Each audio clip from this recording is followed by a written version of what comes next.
اگر امت کو کسی سے نقصان اس وقت ہو رہا ہے جموں کشمیر میں تو وہ یہ داؤدی ہے.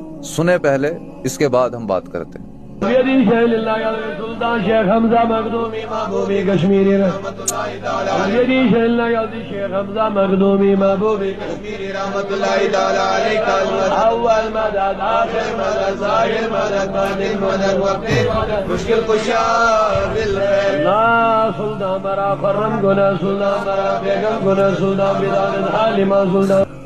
تو دیکھا آپ نے. تو اب میں قرآن کی ایک آیت آپ کے سامنے پڑھتا ہوں جہاں پر یا ایھا الذین آمنو، اے ایمان والو، انما المشرکون نجس، مشرک بے شک مشرک ناپاک ہیں.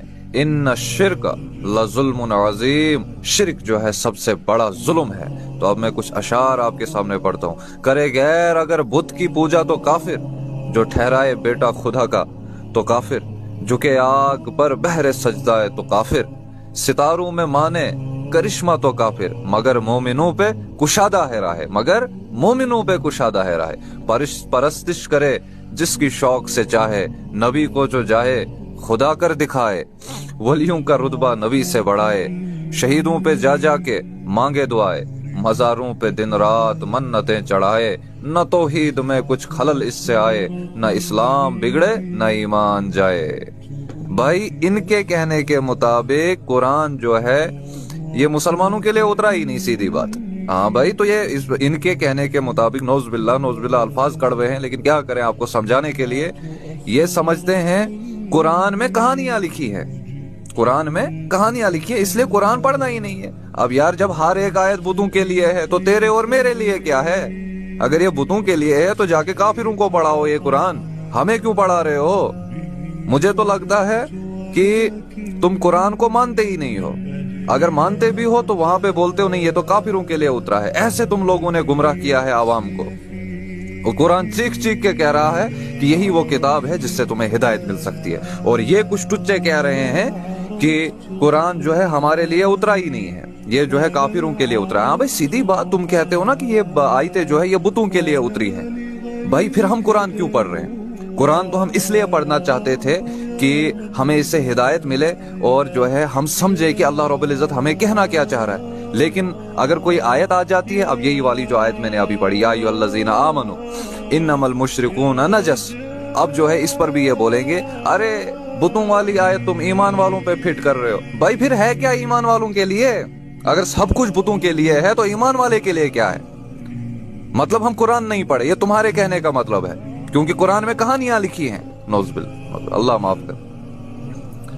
تو میں آپ سب کو یہی کہنا چاہتا ہوں، قرآن آپ کے لیے اور میرے لیے ہے. ان کے کہنے کے مطابق قرآن آپ کے لیے اور میرے لیے نہیں ہے. اس میں قصے کہانیاں ہیں، پڑھو بس، رکھ دو سائیڈ پر، یہ قصے کہانیاں. ہاں اللہ اگر کہہ رہا ہے کہ صرف میرے سامنے جھکو، غیر کے سامنے مت جھکو، وہ ہمارے لیے نہیں ہے، وہ غیروں کے لیے ہے. ٹھیک ہے. قرآن اگر کہہ رہا ہے کہ پوری دنیا کے لوگ اگر مل کر چاہے ایک مکھی کو پیدا نہیں کر سکتے ہیں، وہ تمہارے اور میرے لیے نہیں ہے. نہ، تمہارا اور میرا خدا دوسرا ہے، یہ کافروں کے لیے ہے جو اللہ رب العزت نے ان پر یہ اتاری ہے ان کے کہنے کے مطابق. استغفر اللہ، استغفر اللہ، استغفر اللہ. تو سچ میں اب تمہیں اور ایک چیز کہنا چاہتا ہوں، یا ایھا الذین آمنو انما المشرکون نجس، تم ناپاک ہو، ناپاک ہو تم. قرآن کہہ رہا ہے تم ناپاک ہو. تو میں دوسرے بھائیوں سے گزارش کرنا چاہتا ہوں، بھائیوں قرآن آپ کی اور میری ہدایت کے لیے ہے، آپ کی اور میری سیدھے راستہ دکھانے کے لیے ہے، جہنم سے روکنے کے لیے ہے. جو آیت بھی قرآن میں ہے وہ جو ہے آپ کے اور میرے لیے ہے کہ اللہ کے سوا کوئی معبود نہیں، لا الہ الا اللہ، نہیں کوئی معبود اللہ کے سوا. ایاک نعبد و ایاک نستعین، اے اللہ ہم تیری ہی عبادت کرتے ہیں اور تجھی سے مانگتے ہیں، تیرے ہی سامنے در پھیلاتے ہیں. ہاں تو ان پاکھنڈیوں سے دور ہو جاؤ، یہ آپ کو لوٹیں گے، ان سے دور ہو جاؤ بس.